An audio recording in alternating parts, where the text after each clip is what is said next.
Era una sensación desoladora.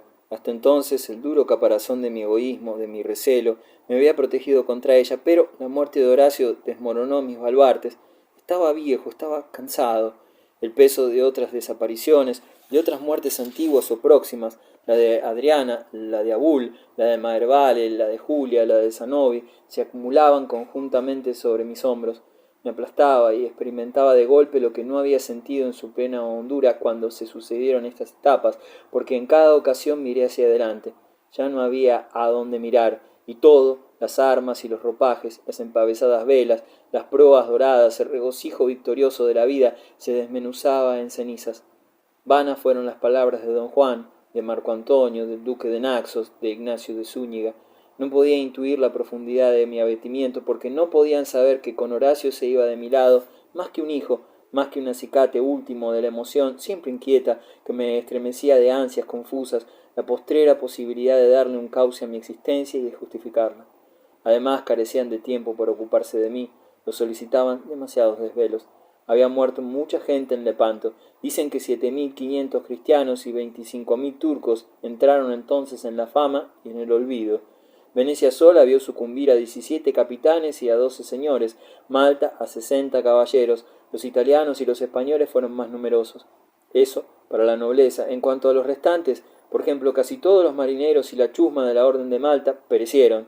De los 500 españoles del regimiento de Sicilia, apenas 50 regresaron, pero, aunque las listas se alargaban sin cesar a medida que los jefes se enteraban de nuevas bajas, el único muerto de Lepanto, para mí, fue Horacio Orsini. Otro Orsini, Virginio, de la rama de Vicovaro, pagó también su audacia, y Nicolás me condujo a que rindiera homenaje ante sus despojos como miembro mayor de la estirpe. Fui como un sonámbulo, con el duque de Bracciano, renqueábamos los dos, cada cadáver amortajado en su armadura, delante del cual tuve que inclinarme, Barbarigo, Quirini, Maripiero, el marqués de Santo Eremo, Francisco de Saboya, se transformó a mis ojos en Horacio Orsini.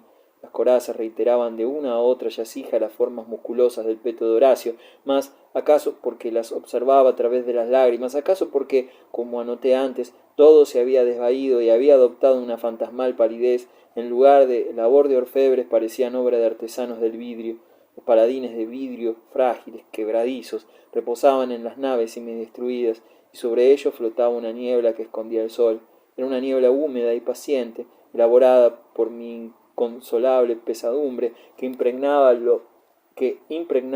lo mismo a los comensales reunidos en un banquete en la capitana de Juan Andrea Doria, la única intacta, que a los que zarpaban con Pompeyo Colonna para anunciar al Papa el triunfo que ya conocía milagrosamente, y a las 140 embarcaciones capturadas que llevábamos a remolque, henchidas de cautivos y de cristianos liberados, y a la tarea de sacar la artillería que se pudiese de las galeras anegadas bajo la dirección del marqués de Santa Cruz, y hasta el botín fructífero que nos repartimos inmediatamente después de la batalla en Santa Maura y que ocasionó tantas quejas porque se murmuró que la parte asignada a cada soldado español superaba la recibida por el almirante de la Serenísima República.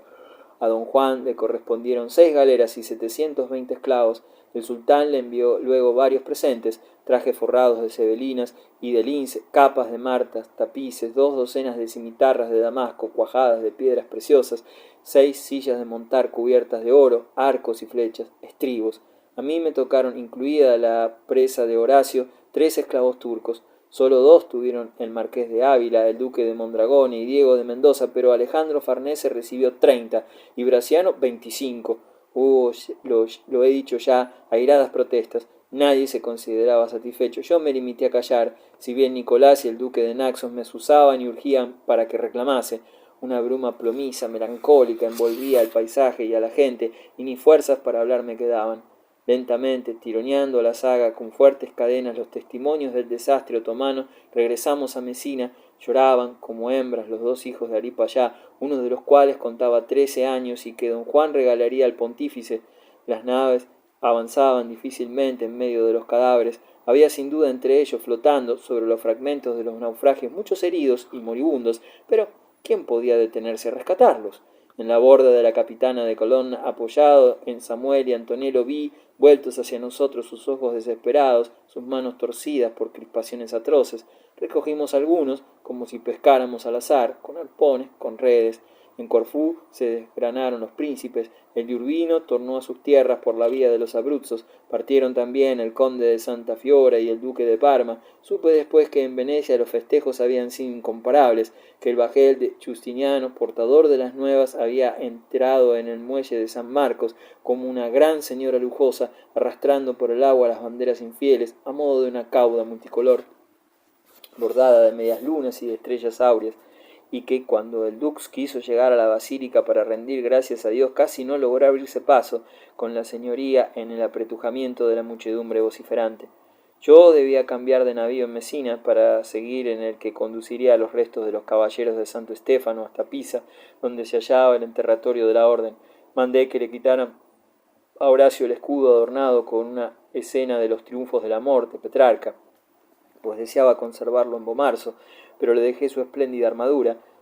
Lo resolví automáticamente y escuché mis pocas palabras como si procedieran de otros labios, remotos, en las tinieblas que oscurecían a la flota y que sólo mis ojos captaban. De tanto en tanto, aunque no hacía frío, temblaba en el abrigo de las pieles de oso. Las canciones y las risas de los marineros ascendían hacia los mástiles entre el rítmico golpe de los remos, mientras yo palpaba en mi rostro, sobre los pómulos magros, las arrugas, la definitiva vejez. En Mesina se incorporó a mi pequeño séquito el padre de Samuel. Hubiera podido ser su abuelo, aquel anciano cuyas características raciales se acusaban en sus rasgos con más evidencia que en los de su hijo, y que configuraba el tipo del judío tradicional, de nariz ganchuda, barba rala, negros ojos averiguadores y manos sarmentosas, el del oscuro ropón que se despega del cuerpo escaso. Se llamaba Salomón Luna y venía de Tiberíades, donde se había enterado por azar de la mala suerte de su vástago, luego de aguardarlo inútilmente. Había salido de allí en su busca porque lo amaba por encima de todo. No bien lo conocí, a pesar de las circunstancias que me velaban el entendimiento y me apartaban de cuanto sucedía en torno, comprendí que me hallaba frente a un hombre de excepcional lucidez. Hablaba poco, mesándose las barbas, como si las ordeñase. Samuel me dijo que entre los estudiosos de la Santa Cábala, adentrados en la sabiduría del Zohar, del libro del esplendor, del Rabí Simeón ben Yodai, su padre se descollaba junto a Elías de Shem, que con ayuda del libro Yitzhak fabricó al Golem, el hombre ficticio, y junto a Isaac Luria y sus discípulos, Moisés Cordovero, Aziz Vital y Joseph Caro, autor de Shual Aruj, el código ritual de las misteriosas visiones de Safed, como de los cabalistas, se había trasladado a Tiberíades, atraído por el falso duque de Naxos. Vivía allí, rodeado de manuscritos, meditando, orando, esperando a Samuel. Cuando éste cayó en manos de Horacio, después de que la nave que lo llevaba a Palestina fue hundida por los caballeros de Malta, el rabí Salomón no paró hasta enterarse de cuál había sido su destino, y no obstante los riesgos que entrañaba el viaje por un mar que infestaba la piratería barbaresca, regresó a Italia en pos de su hijo. Si Dios había dispuesto que Samuel fuese esclavo, él lo sería también. Lo seguiría siempre, mendigando, puesto que así lo exigía el Señor. Aquel relato extraño y conmovedor me dejó indiferente al principio. Toleré que el anciano subiera a bordo y nos acompañara a Pisa y eventualmente que nos escoltara hasta Bomarzo, pero ninguna preocupación nueva podía distraerme de lo que me embargaba. Durante el viaje conversé con él en 2 ocasiones. Los números y las letras no guardaban secretos para su clarividencia mágica. Cualquier palabra, cualquier signo encerraba para él, en el hermetismo de su contextura, otro vocablo y otra señal. Fue entonces cuando intuí que quizás Salomón Luna sería el único capaz de resolver el enigma de las cartas de Dustin al cardenal Orsini. Samuel, entre tanto, modelaba una estatuilla de Horacio, revestido de su armadura grecorromana. Era bella y simple, harto diversa en su sencillez popular, del gusto suntuoso, inseparable de la escultura de entonces. Pensé que dedicaría la última roca de Bomarzo a reproducir esa efigie, pero luego me convencí de que no, de que aquella piedra había sido reservada para recibir la imagen del demonio, la imagen que había visto en el espejo, que no podía faltar en mi gigantesca galería biográfica. Dios y el demonio me inquietaban conjuntamente. Tornaba a ellos de continuo en mis desazonadas especulaciones, mientras los galiotes nos impulsaban rumbo al enterratorio de Pisa, donde Horacio reposaría para siempre, bajo el manto de la Roja Cruz, entre sus hermanos de la Orden del Santo Estéfano. La aparición de la cabeza terrible en el espejo, la estampa de don Juan de Austria, de hinojos en la real, como un mensajero divino cuya santidad se comunicaba al contorno, la bendición imprevista de Ignacio de Zúñiga, surgida del fondo de los años, y la muerte de Horacio Orsini, resumen de las grandes muertes que yo había provocado, alegoría de mi propia muerte y condena, se sumaban a modo de otros tantos indicios que me exhortaban a que me preparase. Los daños que había causado en aras de mi vanidad se presentaban ante mis ojos con relieves profundos, plenamente como si me hubiesen arrancado una venda. El hombre de la Edad Media, el viejo Orsini esencial, cristiano, cargado de culpas, desplazaba al hombre del Renacimiento y a su pagana indiferencia orgullosa. Los siglos en los cuales se afirmaba mi poder y que nutrían mi soberbia me cobraban por fin la deuda del privilegio. Para ser un hombre de Renacimiento cabal, había que andar por el mundo sin más riqueza que la propia voluntad. Mi riqueza, en cambio, fue la de quienes me precedieron. Quise rebelarme contra ella sin dejar de usufructuarla, lo cual era imposible. Inventor de monstruos simbólicos en el parque de Bomarson, no me percaté de que yo mismo me había convertido en un monstruo al tratar de realizar la síntesis astuta de las contradicciones. Y ahora la vida se me escapaba de los labios y carecía del tiempo necesario para redimirme y para alcanzar mi auténtica expresión. Ni yo mismo sabía, en ese instante crucial, qué era, qué significaba, tironeado por energías opuestas. Cuando me prometieron que mi vida sería eterna, vibré de loca arrogancia, como si le ofrecieran un incomparable instrumento a mi pasión de triunfar, de imponer mi extravagancia mediocre, tiránica, absurda, que no retrocedía ante la sangre de los otros, porque mi pobre físico se alimentaba de sangre para olvidar su pobre hechura, y porque mi alma era mezquina como mi cuerpo. Se había contagiado de mi cuerpo, se había retorcido como él, y a esta altura de la descomposición, respirando ya las miasmas de la muerte, comprendía que si había menester de prolongar mi pasaje por el mundo e internarme en las sombras de un futuro sin término, era porque lo requería la penitencia de mi pecado. El duque de Orsini no debía hacer las cosas a medias, cuando le concernía, y al reflexionar así no advertía qué intacta seguía la maldición de mi orgullo. Demandaba soluciones extremas, únicas. Desvariaba, alucinado, enfermo. Actuaba rodeado de pecadores, husmeando el aire turbio del pecado que impregnaba mi época, como si fuese el solo pecador, como si fuese él solo culpable, el encargado de pagar todas las culpas. Los complejos que había creído destruir me ahogaban en la soledad, me aplastaban mi joroba, mi ruindad, mi infamia, desesperación, mi infinita desesperación abandonada. El miedo fundamental me hincaba las uñas y veía en el incesante batir de las olas contra los flancos del zarandeado bajel mi emblema exacto. Repasaban las cuentas del rosario de don Juan y me encomendaba a los santos de mi linaje, a los papas Bobeski. De dos judíos dependían repentinamente mi porvenir y mi salud sempiterna. Salomón Luna tendría que suministrarme la fórmula de la inmortalidad y Samuel Luna tendría que edificarme ahuecando la roca, la eremita evocadora del horror, del infierno que me serviría de refugio. Les entregaría el castillo a Marcio, al barón de Paganica, a Vitelli, a quienes lo deseasen, y me encerraría borrado de la memoria de todos con un sayal y un rosario en el terrestre infierno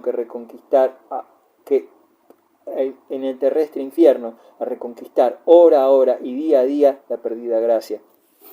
Románticamente, principescamente exagerado, así planeaba yo mi futuro ascético cuando regresaba a Bomarzo por los caminos de la dulce Toscana.